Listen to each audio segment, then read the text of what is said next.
Pinjol yang aman di Galbay tidak ada mempunyai debt collector lapangan. Apalagi kita yang mengalami telat bayar atau jatuh tempo atau Galbay menjelang Hari Raya Idul Fitri.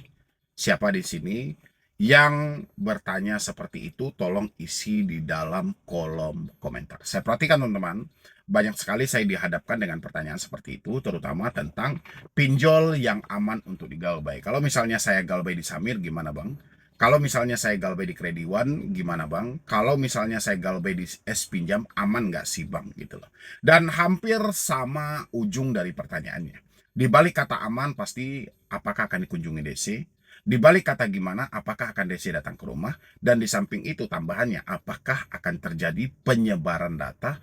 Atau misalnya mereka akan menghubungi sampai ke sosial media, bahkan ke tempat kerja.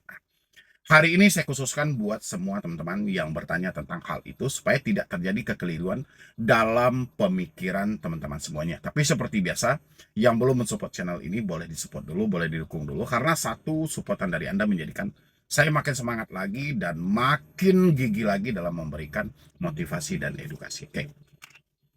Untuk teman-temanku yang mengalami telat bayar di kredit pintar, di Selusiku, habis itu di sini juga banyak di Kredi One, di EasyCash, sama S Pinjam dan Kredivo. Pasti pertanyaannya selalu dengan apakah aman dan gimana apakah terjadi penyebaran data.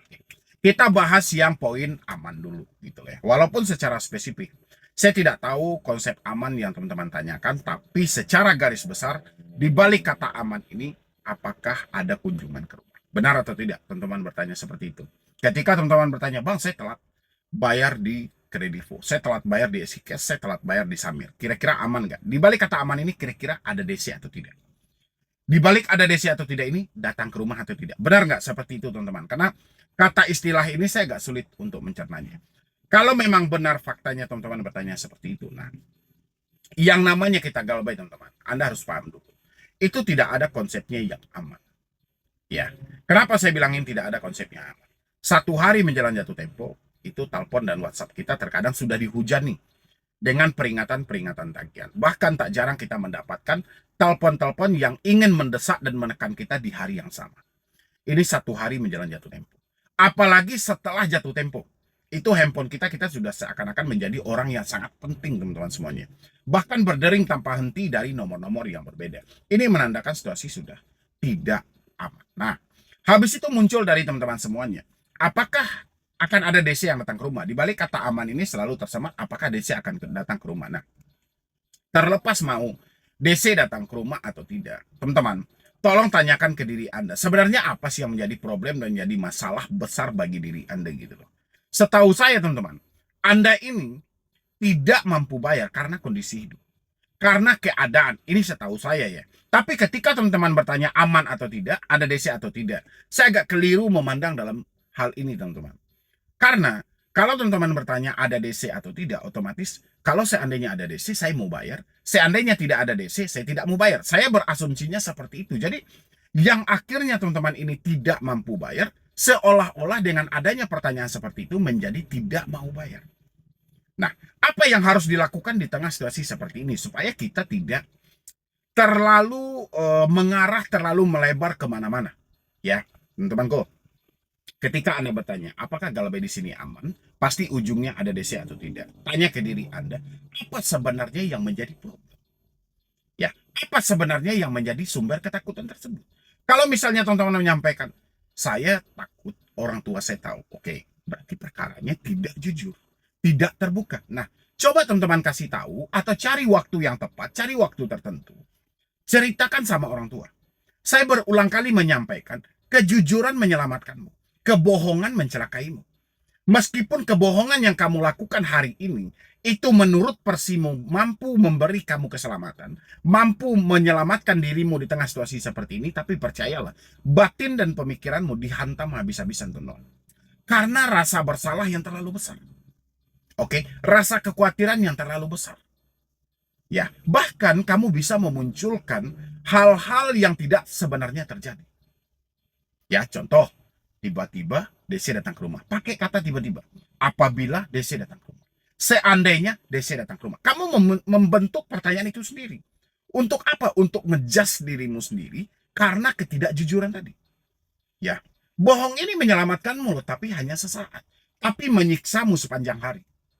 Nah, carilah waktu-waktu yang tepat. Cari waktu yang pas. Jujur dan terbuka. Itu menyelamatkan. Oke? Jadi nggak perlu lagi nih teman-teman bertanya, apakah ini aman, apakah ini ada DC. Oke? Itu yang pertama. Yang kedua adalah tentang galbay di pinjol ini gimana. Walaupun secara spesifik juga saya nggak tahu, entah itu hampir sama maksudnya dengan aman tadi, atau misalnya teman-teman bertanya, di balik kata gimana ini, apa risiko yang akan kita alami? Nah, saya ambilnya dari risiko aja teman-teman. Kalau semisalnya teman-teman bertanya, kalau kita galbay di sini, apa risiko yang akan kita dapatkan? Nah, untuk risiko yang akan Anda dapatkan, pertama yang tidak bisa Anda pungkiri, telepon. Telepon akan berdering secara terus-menerus, karena ada opsi penagihan. Ini nggak bisa Anda pungkiri, teman-teman. Nggak bisa Anda hindari. Ya, itu risiko yang pertama. Yang kedua, risiko kita akan didesak oleh penagih hutang.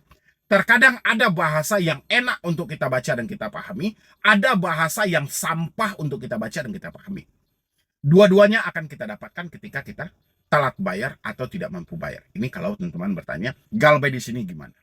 Ya, ini poin yang kedua. Yang ketiga adalah tidak menutup kemungkinan Anda akan dikirimkan surat-surat somasi yang mana dilakukan oleh debt collector untuk yang kedua, ketiga. Ya, buat teman-teman semuanya. Jadi kalau maksud teman-teman bertanya kalau galbay ini gimana, ya itu resiko yang akan Anda dapatkan. Nah, resiko yang terakhir adalah kalau misalnya pinjol ini legal dan pinjol ini melaporkan nama Anda kepada otoritas jasa keuangan, kemungkinan besar nama Anda akan di blacklist. Akan di blacklist dan kedepannya Anda tidak bisa berhutang lagi. Kalau teman-teman bertanya dengan versi kata gimana, yang saya tafsirkan seperti itu. Kalau misalnya salah tafsiran saya, teman-teman boleh rubah di dalam kolom komentar. Maksud dari kata gimana itu seperti apa? Kalau poinnya sama dengan kata aman tadi, mungkin sudah saya jawab. Tapi kalau berbeda misalnya poinnya, mungkin teman-teman bisa uraikan biar saya bisa menjawab secara sudut pandang saya. Habis itu yang terakhir teman-teman, yang paling banyak juga dihadapkan kepada diri saya. Apakah pinjol melakukan penyebaran data ketika kita telat bayar atau tidak mampu bayar? Dan pertanyaan ini sering terjadi sebelum Anda telat atau menyatakan tidak mampu bayar. Ya, sering terjadi ini. Seakan-akan ini sebuah perencanaan teman-teman. Kenapa sebuah perencanaan? Seandainya mereka sebar data, saya bayar aja deh. Kalau mereka tidak sebar data, saya nggak bayar. Jadi hal seperti itu tolong dihilangkan dulu ya teman-teman. Jadi kita disclaimer dulu. Oke. Yang maksud teman-teman semuanya, apakah terjadi penyebaran data keluar dari kontak darurat? Nah, pertanyaan ini sering kali saya jawab. Pertanyaan itu tidak cocok dengan saya. Ya, kenapa tidak cocok diantarkan kepada saya? Karena pertanyaan itu yang mampu menjawab adalah teman-teman sendiri. Sejauh Anda telat bayar selama ini Anda yang mengalami telat bayar mungkin sudah 1 hari, sudah 1 minggu atau 2 minggu, bahkan sudah 1 bulan. Ada nggak laporan dari orang di luar dari nomor kontak darurat yang Anda ajukan? Kalau misalnya ada, berarti pinjol itu melakukan penyebaran data dengan memperluas hutang piutang Anda ini supaya orang lebih banyak mengetahui. Tapi sejauh hal itu belum ada, ya, Anda yang sudah mengalami telat bayar 1 minggu, 2 minggu, 1 bulan, sejauh hal itu belum ada, ya, belum ada yang melaporkan entah itu dari data kontak, teman-teman media sosial, atau teman di perusahaan. Tidak ada yang melaporkan mengenai hutang-hutang Anda, berarti mereka belum melakukan penyebaran data. Ya, kayak gitu teman-teman. Jadi sebelum Anda bertanya sama saya, apakah pinjol akan menghubungi di luar dari kontak darurat kita? Coba Anda tanya dulu ke diri Anda. Sejauh ini Anda mengalami telat bayar atau tidak mampu bayar, ada atau tidak orang yang melaporkan di luar dari kontak darurat? Sejauh tidak ada, berarti sebar data tidak terjadi. Sebar data hanya ucapan melalui telepon, melalui WhatsApp, melalui email. Ya, berbeda dengan halnya kalau misalnya sudah ada laporan. Kalau ada laporan seperti apa kita, Bang? Kalau sudah ada laporan, simpan bukti dari penyebaran datanya tadi yang dikirim melalui teman Anda, cari tahu nama aplikasinya. Kalau aplikasinya tidak ada menyebutkan namanya, berhenti membayar. Paham teman-teman semuanya? Kita harus kumpulkan bukti-buktinya tadi. Kebanyakan dari pinjol tidak mau menyebutkan nama aplikasi. Nah, jadi kurang lebih seperti itulah teman-teman kira-kira kalau seandainya teman-teman masih juga bertanya soal Galbay di pinjol ini aman atau tidak, ada DC atau tidak, dan habis itu kalau Galbay di sini gimana, dan habis itu kalau Galbay di sini apakah melakukan penyebaran data. Kurang lebih jawabannya seperti itu. Mudah-mudahan ini bisa membantu dan tidak menimbulkan keresahan dalam pemikiran teman-teman semuanya. Tetap jalani hari-hari kita, tidak ada yang perlu kita takuti, tetap bekerja dan berusaha, kumpulkan uang Anda, negosiasi hutang yang ada.